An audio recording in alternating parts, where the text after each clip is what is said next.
मैं बुद्ध की मजबूरी सोच के परेशान होता हूँ कई बार, और फिर मैं सोचता हूँ कि काश यशोधरा जैसा व्यक्तित्व सबका होता। बुद्ध की रियल कहानी क्या है शायद किसी को नहीं पता। मैं जिस कहानी की बात कर रहा हूं, मैथिली शरण गुप्त नाम के एक बड़े प्रसिद्ध कवि ने यशोधरा नाम की पुस्तक में वो कहानी लिखी है, भूमिका में जिक्र किया। बुद्ध बचपन से ही थोड़े से वैरागी किस्म के व्यक्ति थे। उनकी कुंडली देख के एक ज्योतिषी ने बताया भी था। माता पिता बहुत परेशान थे, शुद्धोदन उनके पिता का नाम था। माता पिता ने बहुत कोशिश की कि इस बच्चे का मन विरक्त न हो। अच्छा महल बनवाया, सारी सुविधाएं दी।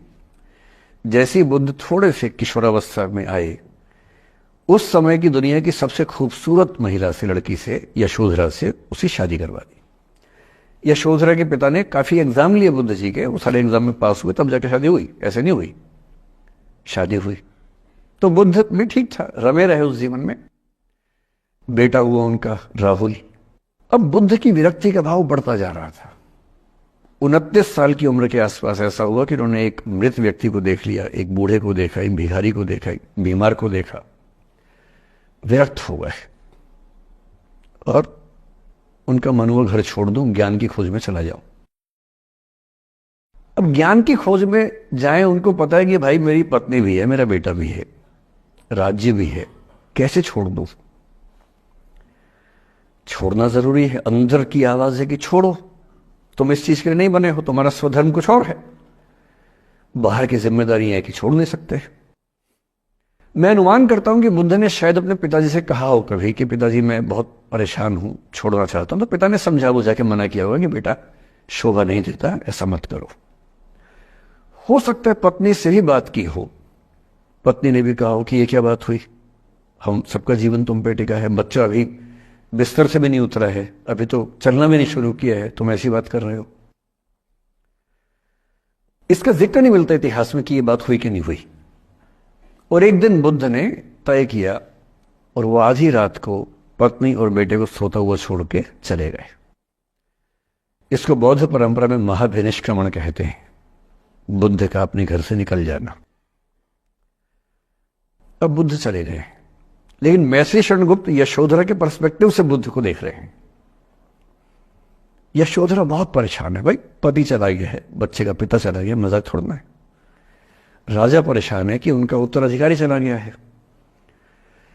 यशोधरा इतनी परेशान है, बहुत लंबे समय तक छंद आते रहते हैं कि वो कितनी बेचैन है, कितनी परेशान है।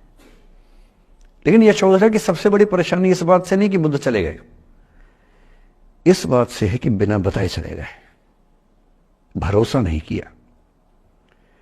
और वो अपनी सहेली से कहती है, सिद्धि हेतु स्वामी गए, यह गौरव की बात। मुझे गर्व है कि मेरा पति इतने महान काम के लिए गया है।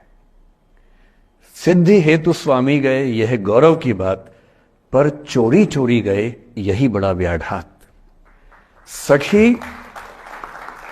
सखी वो मुझसे कहकर जाते, कह तो क्या वो मुझको अपनी पथ बाधा ही पाते, क्या मैं रास्ता रोकती उनका?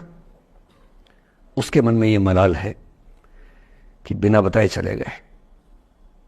वो इस भाव को लेट गो नहीं कर पा रही है, परेशान है। फिर बुद्ध को ज्ञान मिला 6 साल की तपस्या के बाद, बोधगया में बोधि वृक्ष के नीचे ज्ञान मिला। बात फैल गई।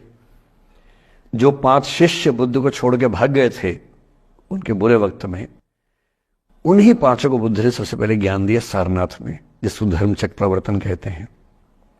बुद्ध की ख्याति बढ़ने लगी। शुद्धोदन ने बुद्ध के पास, अपने बेटे के पास कई लोगों को भेजा ये कहने के लिए कि भाई यहां भी तो आओ, हमसे भी तो मिलो। बुद्ध का ऐसा प्रताप था कि जो उनके पास जाता वो बुद्धं शरणं गच्छामि हो जाता, वापस ही नहीं आता। तो फिर शुद्धोदन ने बुद्ध के बचपन के एक दोस्त को ये कह के भेजा, भैया मैं जानता हूं तुम वापस नहीं आओगे, पर प्रभावित होने से पहले बोल देना कि पापा याद कर रहे थे। तो वो गया, उससे वायदा निभाया, हो तो गया, बुद्ध के संग में दीक्षित हो गया, पर वायदा निभा दिया।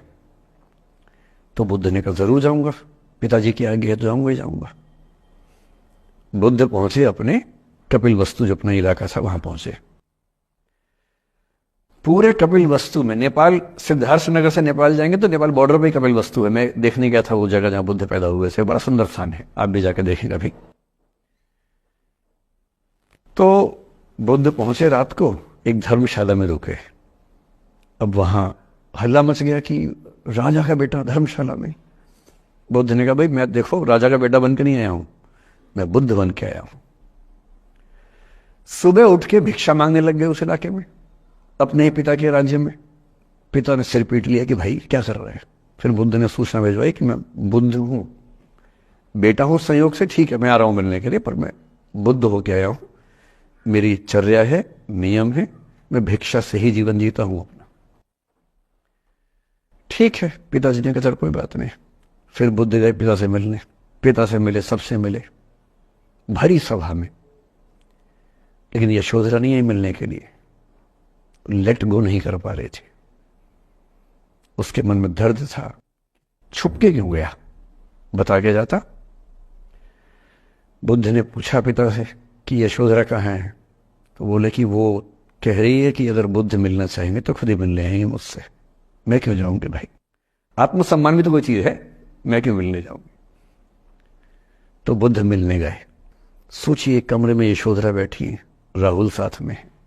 अब राहुल थोड़ा सा बड़ा हो गया है, 6-7 साल का है। बुद्ध गए हैं।